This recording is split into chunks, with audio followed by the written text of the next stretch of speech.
This is the plaintiff, Vanessa Hurst. She says the defendant, her former friend, babysat her dog and now refuses to return him. The woman has out and out stolen her dog, and she's absolutely heartbroken about it. She just wants her dog back. The defendant's claiming he ran away, so she has no other choice but to sue for the $4,028.12 she spent purchasing her dog.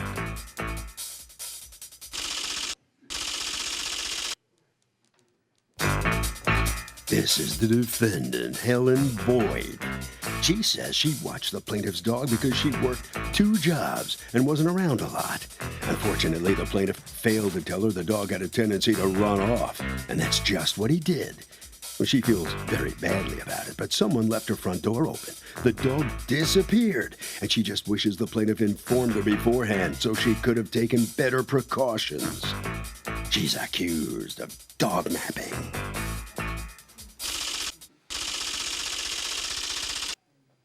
The defendant has filed a countersuit for $2,000 for slander.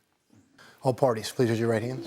Welcome back to the People's Court. Next case in the docket. The plaintiff says the defendant was babysitting her dog and refused to return it, but the defendant says the dog ran away. It's the case of I'll be doggone. Thank you, Douglas. Okay.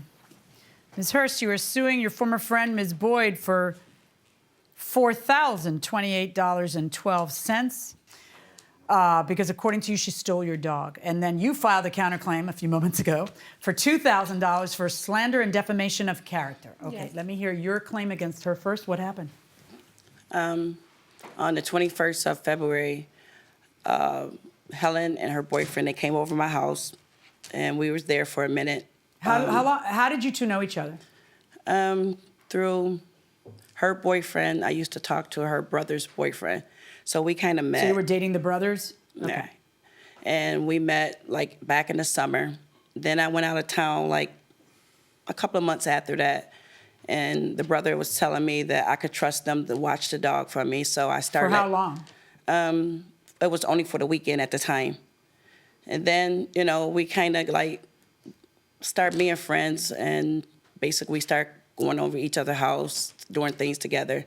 So with me being single and everything, I started letting them watch the dog. Like if I was working, Christmas, near the holidays. How often did they watch the dog? The longest they watched the dog this round was a whole week. And that was the 14th to the 21st. Okay. Normally it's like for maybe like 3 days. And I would go and get the dog. And they start falling in love with the dog. So I was What kind of dog was this? A Shih Tzu.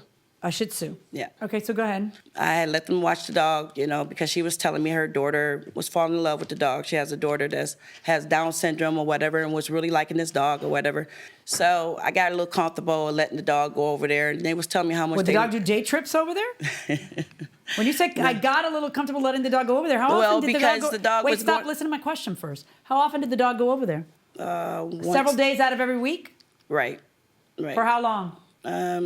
I did it for maybe 2 months. All right, so what else happens?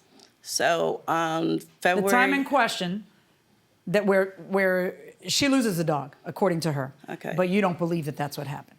So No. tell me what happens. So on February the 14th, I allow her to take the dog for the week. On the 21st, which is on a Sunday, I get a phone call anywhere between 9, 10 o'clock that night. And she says to me, well, do you have the chip in the dog? So I'm like, don't tell me that you lost my dog. Did you have a chip in the dog? Yes. Okay. So from that point, I went over to her house. I didn't go inside. I called the police. The police came. And everyone that was in the house had several different stories how the dog got lost. So the police. How many people were in the house? About five. Okay, go on. Was that a party or that's No, how many they people all lived lived there? there. Okay, go on. I don't know what happened from there, but the police had recommended me to go downtown, file a claim, because he said there was too many different stories going on how the dog got loose. What do you think happened? Well, I think that my dog was taken. By whom? Someone in the household. Someone in the house. I mean, because the type of dog it is one of those type of dogs that you wouldn't be able to like the dog is always around you where you have to say, you know, go sit down, Money, or, you know, different things. What was the dog's name? Money. Money? Yeah. And he's gonna always be in the presence. Does the dog ever take off? No, money do not run off. I then had this dog for 3 years. So you feel like somebody who was in her house, you don't think she kept the dog though, do you? I don't know. Because you would know. I really don't know what happened. Wouldn't somebody to the dog. have seen your dog at her house if the dog was still at the house? Like, don't you date the brother of No, we're not together anymore. Yeah, but at the time that this happened, were you together with him? No. Oh, okay. And nobody has seen your dog, and nobody has. Nope. I put flyers out. People has let me know if they seen them. They'll let me know. Your dog is really cute, right? Yeah. Somebody probably has your dog, and hasn't bothered to take the dog to the vet to see if there's a chip to see if they can return your dog to the rightful owner. What's going on? On the date in question, me and my fiance went bowling. Money was left in the care of my daughter, Chanasa, and my sister. That was all that was in my house that day. There was not 5 people there. Her You're gonna and my have 5 people sister. at your house, isn't it? Go ahead. Money showed up missing. When we came home How from did bowling. money go missing? Before they went bowling, my mom's boyfriend was bringing chairs from the car inside the house, and he left the screen door open, but he closed it, and money was still inside the house. So just the back door was open, but the screen door was closed. So money was at the bottom of the stairs, but the screen door was closed, so I didn't think nothing of it. I saw him at the bottom of the stairs, but the screen door is closed. So I wasn't thinking he's gonna get out or anything. So he's still bringing chairs in, and sometime during that point where he's opening the screen door, I assumed the dog got out then, because when he came in, he said the dog was still there, but I don't believe it. Because how is it that all the doors was locked and I haven't left the house that day? Neither had my aunt. Did anybody ever, I hate to say it, but did anybody ever contact the I called. animal control? I did. And I called every shelter in Buffalo, and they I said they did. had no dog. And you called animal control, and they had Yeah. not picked up the remains of a dog or seen a stray dog or had taken a dog or nothing happened. Right. Somebody has this dog. So the plaintiff thinks the defendant still has this dog. Defendant says the dog ran away. Is the defendant responsible if the dog's gone? I don't think so. I think that you leave it in the hands of the defendant, and Is the defendant responsible? defendant is responsible, yes. We changed our mind there. What do you say? Yeah, definitely responsible. Because? Well, they took the accountability of looking after the dog. Okay, and final word?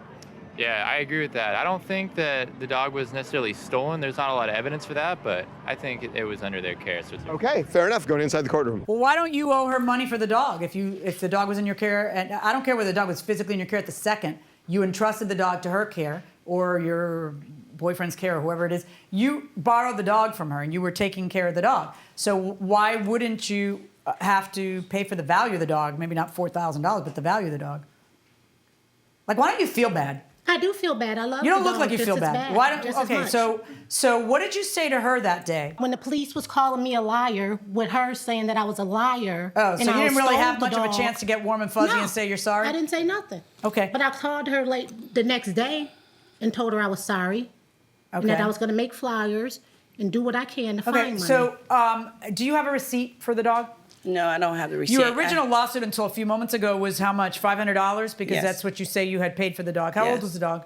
I had him for 3 years now. Okay, so you have upped your ante here, and you wish to have 3 years of dog grooming, pain and suffering, $2,500, all the vet bills you've ever paid. That's how it ended up. And now you have a counterclaim against her for $2,000 for what? For defamation of character. By what?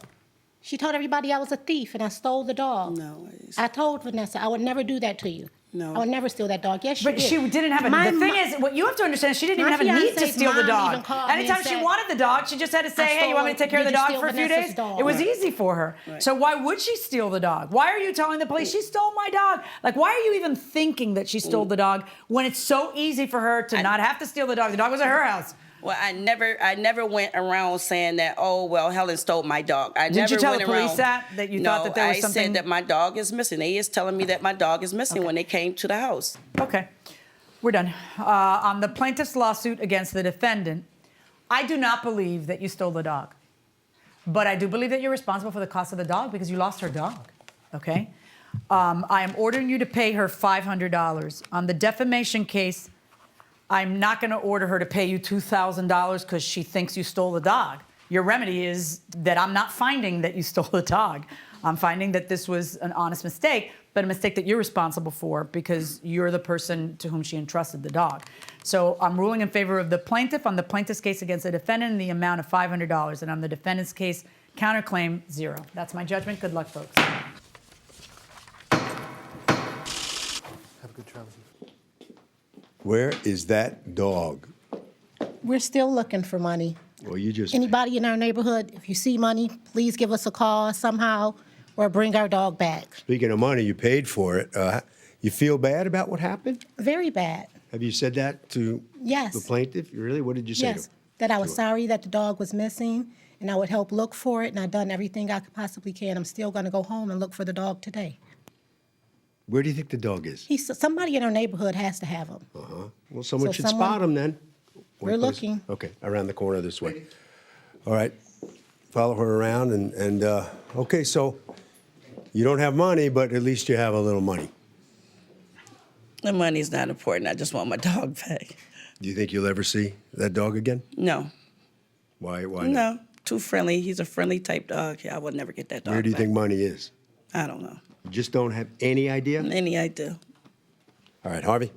The dog disappeared. It was under the defendant's care. Defendant is responsible.